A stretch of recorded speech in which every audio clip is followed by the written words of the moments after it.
Tales from the Tavern, The Wizard, Part 10.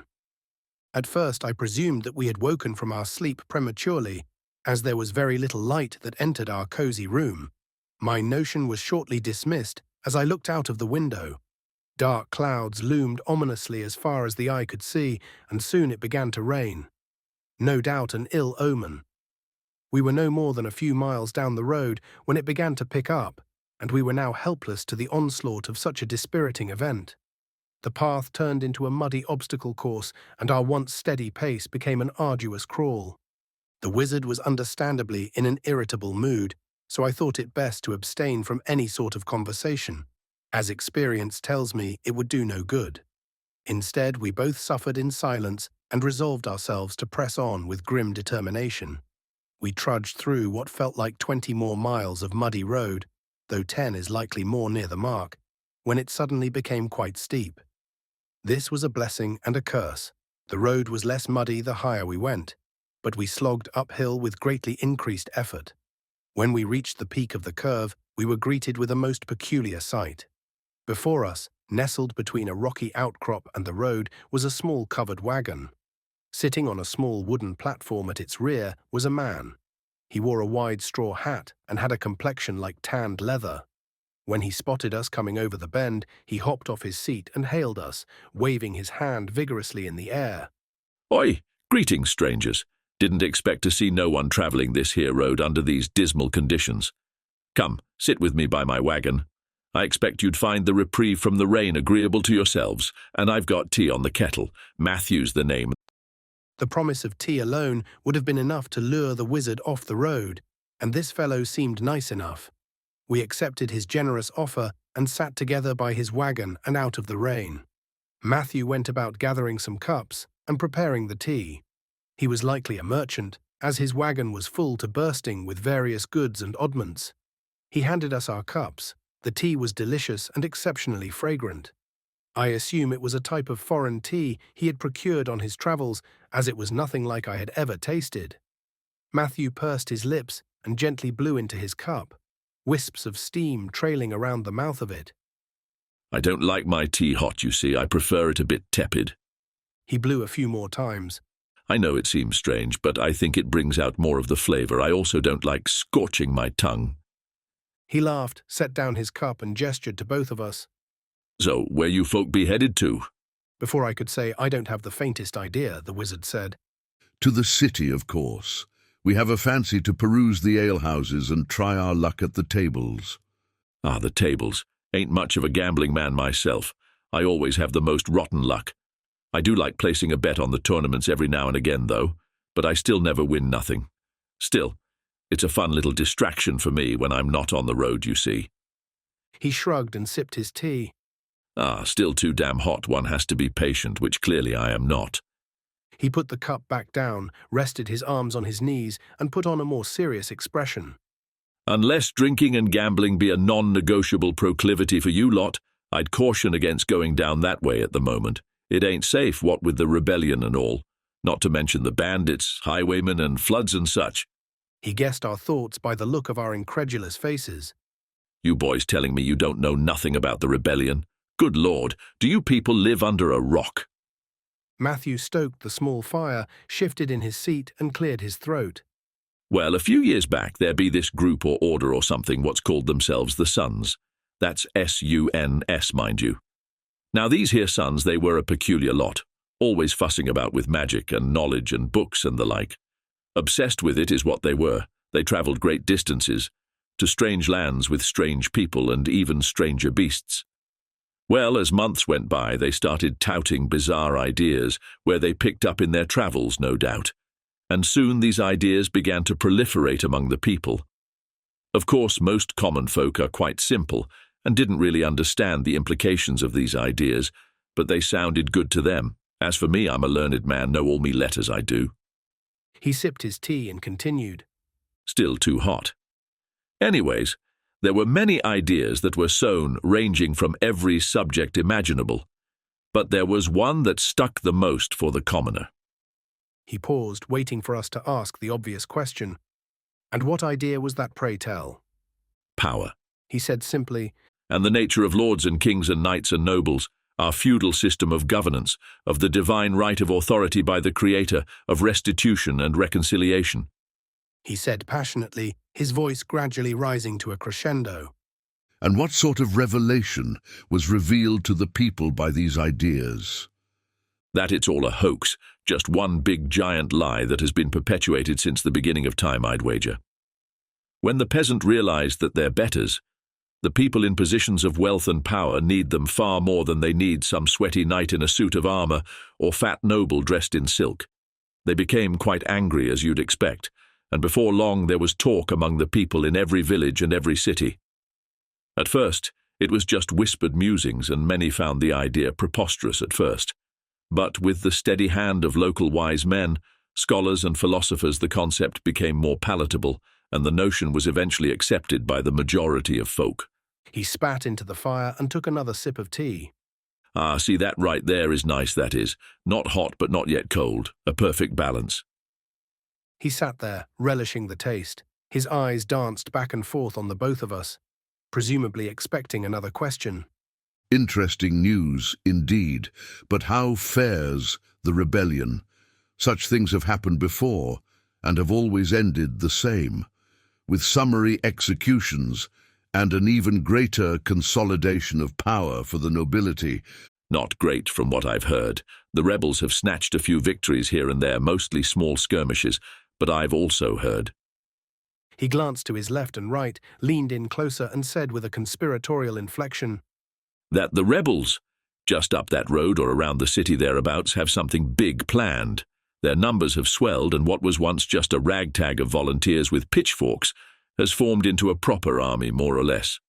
That's why you don't want to be heading that way. You're just as likely to get your gullet slashed by a rebel dagger as you are a shattered skull from a knight's hammer. They ain't too keen on taking the effort to discern friend from foe, from what I hear at least. And where do you stand on the matter? You seem to be doing quite well, judging by the contents of your wagon. Me? He said, arching his eyebrow. I'm not rightly sure yet. On one hand, the struggle of the rebels has a sort of romantic quality to it. Would be nice to see the less fortunate improve their station somewhat. And business is exceptionally good during a nasty conflict. On the other, it's a bit of a thorn in my foot. The Crown ain't done nothing to me to warrant such a rash response. And if the rebels win, who's to say they won't just make things worse? I think matters would be simpler if they were just left well alone. They can upset the apple cart, but the question is, do they know how to put it back together better than they found it? I say, leave it as is. I do. He got up, smoothed his shirt and trousers and said, If you're finished with your tea, I will take the cups for you. We sat together for a while longer, talking about various subjects. Matthew really was a learned man, though you wouldn't expect it by the nature of his speech. He told us many stories of his travels and showed us odd devices he procured from strange places. One that interested the wizard in particular was a mechanical arithmetic calculator he purchased from a Saracen man. When the daylight began to fade, Matthew offered to let us make camp next to his wagon, which we accepted graciously. We thanked him for his hospitality and went about laying out our sleeping mats in our respective areas. When morning arrived, it had stopped raining, but as a consequence, the landscape had been turned into a humid bog of mud and sludge. We said our goodbye to Matthew and continued down our path, our boots squishing through the miserable mire and mosquitoes harassing us at every chance. We did not take the main road toward the city, as per Matthew's caution, but I was surprised to learn from the wizard that we were not set for that direction anyways. The path we must take will lead us through even more dense forest, seldom travelled, bearing us many leagues until we reach the great mountain we see before us. Take a moment to appreciate the untamed woodland and its inhabitants. To my delight, it was not long before the path became dry and our pace was quickened considerably. The sea of ancient trees seemed endless, but we walked and walked, through woods and rolling hills and more woods, until we came upon a slight bend just at the foothill of the mountain. It had been 2 days since we parted ways with the merchant Matthew, and we were glad to be rid of the labyrinth of trees, only to be welcomed by a different labyrinth of trees, though slightly more sparse and cascading over the mountain like a green blanket. We picked a pleasant spot to make our camp, and I elected to gather firewood for the coming night, while the wizard unpacked our things. I searched for a good while and was perplexed to notice that there was nigh a single twig sufficient for gathering. The place should be teeming with them, especially in such an isolated location. I continued to survey the ground, intent on find a single stray branch or twig. I did not relish the idea of coming back to the wizard empty-handed. As I looked, my eyes fell upon a terrible discovery, footprints and unmistakably human. I turned on my heel and attempted to make a dash back to camp, but was seized from behind. A gloved hand wrapped around my mouth and knife pressed against my throat. My eyes felt like bursting out of their sockets in terror. I looked around and saw many armed men, clad in various garb, appear from their places of concealment. Now, Whispered my captor. make no sound or foolish attempt at escape, and I assure you we can see this little predicament we are in to a pleasant conclusion. I will ask some questions and you will shake your head yes or no. Do you know who we are? I shook my head. Are you a good king's man? A loyal subject of the crown? I paused for a moment and the grip tightened. I shook my head again. Well, that's splendid then. He said in a completely different tone and released me from his grasp. For a second I thought I might have to slit your throat. The men around him laughed. Wouldn't lose a bit of sleep over it, but I was feeling a bit generous today. You're in a right dangerous place you are, and I expect. He turned and hooted like an owl through the trees in the opposite direction. He waited, and another series of owl-like hoots responded. I expect there be a fair bit of bloodshed very soon, God willing. Whoever you are, you best run along, lest you wish to be caught betwixt the danger. Another hoot, and the men took to heel and disappeared through the trees. I ran as fast as I possibly could. A war horn sounded, and when I arrived back at camp, or lack thereof, the wizard had already packed our things. I explained the situation to him. He looked around for a moment, weighing his options, and selected a route. We broke off the path and made our way through the woods. More war horns sounded, and a great battle had begun. A large force, in polished armor with large shields, had been caught in an ambush by the rebels. They panicked, helpless in the middle of the road, being peppered by a hail of arrows from all sides.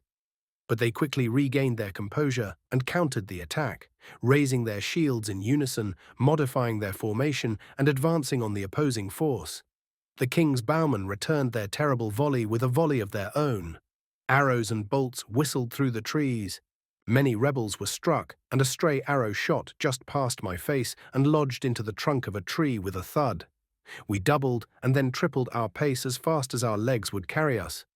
But it seemed futile.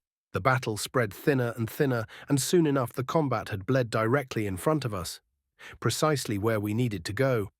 We turned around, but our hearts sank as we saw fighting occurring just where we had passed. There was no good choice, so we pressed forward, hoping to avoid the danger amidst the chaos. Up the mountainside we went, and as we crested the peak of a gentle slope, we could see a handful of rebels in retreat, running to our left. One man was struck in the back by an arrow. He cried out and instantly fell to the ground in a disturbing position. The enemy continued to pursue the fleeing rebels, but one soldier noticed us and broke off from the chase. I shouted in terror, attempted to make a run for it, but stumbled and fell backward. The wizard held his ground. He turned to me, his eyes flashing with a terrible fury. Forgive me, my friend, but I have no choice. May this man's soul find peace beyond his death. The soldier was now just a stone's throw away, charging down the slope with a bellowing cry. The wizard's hand casually disappeared into one of his pockets. I know not what he held in his hand, but it was loud and emitted a short tuft of fire, a smoke from the end of it. There was a click, followed by an ear-splitting crack, and a large hole appeared on the chest of the soldier's leather jerkin. The man fell and crumpled to the ground, rolling down the slope briefly before resting against a tree. I froze and stared at the now lifeless corpse of the soldier, but the wizard grabbed my hand and ushered me forward. The path ahead was clear. When we were out of imminent danger, I looked to our right. The rebels must have rallied and pressed another attack, because down the mountainside near its base I could see a mass of the king's army in full retreat, tripping over themselves in terror as they were cut down by the pursuing rebels. A few rebels appeared ahead of us, but they could see we were not threats. They trotted past us with a nod, and one of them said, "Damn fools they are! Knew they would be coming this way with the main road flooded and all. God be with ye!" We pressed on as far as our weary hearts and weary legs could carry us until we could go no further and made camp. No words were spoken for the entire night. The wizard slept like an infant, but I stayed awake for a good long while, staring into the fire, processing the evening's events. I thanked God for his protection, for sparing my life yet again. If not for the wizard, I did not know. I threw another log into the fire, lost in thought. For what reason have I been a companion of the wizard for so long? To what purpose? These questions burned in my heart, but I knew they would eventually be answered.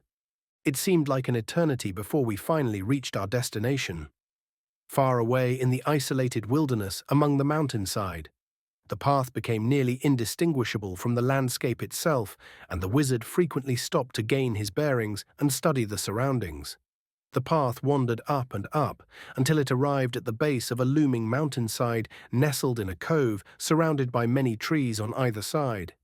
In this cove stood a curious but plain-looking stone structure. There were no adornments or lavish designs, only a single wooden door reinforced with steel struts. I stood for a moment, bewildered that such a strange structure should exist in the middle of nowhere. The wizard waved his hand and bid that I follow. On closer inspection, the wooden door had finely engraved markings etched into the aged wood. Symbols, perhaps, or a foreign language I knew not. The wizard knocked loudly on the door in a specific rhythm. We waited for quite some time, and I began to think nobody would answer. Then a voice came through the door, speaking in a strange tongue. The wizard replied in the same fashion, and the door opened with a creaking moan. There stood a man, garbed in a thick brown robe and holding a candle. He looked very much like the wizard, I thought to myself. But he was young, and his beardless face and short cropped hair looked funny in comparison. The man waved us inside and shut the door. The interior was just as unassuming as the exterior. The walls and floor were hewn of rough stone, and the hallways were dimly lit with candle fixtures. We followed the man, and I quickly realized the structure was much larger than it appeared on the outside, and snaked here and there like a labyrinth. I was careful to stay close to our guide, for I did not wish to get lost in the maze. The wizard could sense my unease. He put a hand on my shoulder and with a smile said, Be calm, my friend. There are none here who wish any harm upon either of us. These people are well known to me, though I have not seen them in a very long time. Come, let us continue with our guide. The answers you seek are very close. Onward we went until we finally came to a halt. Before us was a very large double door, richly adorned and made of an odd variety of stone. It was smooth as glass, and it shone so bright I could almost see my reflection. The wizard and the man spoke privately for a brief time, then the door opened silently, practically gliding across the floor. They entered and I followed suit. I was awestruck at what I saw before me. It was a large chamber, bright with many sources of light I knew not the source of. The chamber was circular with a tall ceiling, and along the border stood many doors, each with unique markings and made of different materials. Tables and chairs, bookshelves and strange equipment were arranged in various fashions. Many robed men moved about here and there, attending to their various duties. There was no empty space that did not serve a purpose. The most peculiar of all the oddments in this bizarre chamber was a large circular contraption made of metal and stone, which stood about waist high. The face of this contraption appeared to be a cartographer's map, not just of my familiar country, but of the entire world, including places completely alien to most men. The map was accompanied by many symbols, pictograms, numbers and letters, both familiar and unfamiliar to me. Around the border of this contraption was a ring of bronze with various dials and knobs fixed to its base, much like an ancient astrological device. The ring, with its dials and knobs, rotated freely around the circular contraption. It was an extraordinary marvel to behold. In my infatuation, I was startled when the wizard approached and spoke to me. Come, my friend, it is time. With a racing heart, I followed the wizard through one of the doors. Down the dimly lit hall, we went until we came to a weathered door, its surface etched with symbols that seemed to pulse with a life of their own. As the wizard reached for the handle, his hand stopped and he turned to face me. His usual knowing expression, serious and stern, was now soft and compassionate. Before you enter my heart compels me to prepare you in whatever fashion I can for what is to come. You have been my companion for a long time from your perspective. You have learned much and will continue to do so, but not with me. What lies beyond is not meant for the faint of heart. You carry within you a flicker of the extraordinary, a spark that aligns with the unseen currents of fate. They await you. The wise, the timeless, the stewards of humanity. They will reveal threads of knowledge woven through the cosmos, and in your hands will lie the power to mend or unravel. The journey is not merely yours, it is entwined with the very essence of existence. Remember, the path will unfold in ways you cannot yet fathom, he said, his voice now trembling with a mix of pride and nostalgia. For the first time, the wizard embraced me. He stepped back and held both of my shoulders, studying my face. Yet like the turning of seasons, it is time for the flame to pass to you, a torch ready to be born anew. I have nurtured your spirit, watched you blossom in the twilight of your potential, and now I must step back. The winds whisper of change, and the world beckons for a new steward, one who will weave their light into the fabric of existence. Know this, the echoes of your heart will guide you, and though my journey with you is ending, the path ahead glimmers with promise. Embrace this moment, for it is the beginning of something wondrous. I felt a surge of warmth, a joy mingled with uncertainty, and a sadness for what was to be left behind. As the weight of destiny shimmered before me, we gave our final farewells. The door opened and a bright blue light radiated from within, inviting me into the unknown.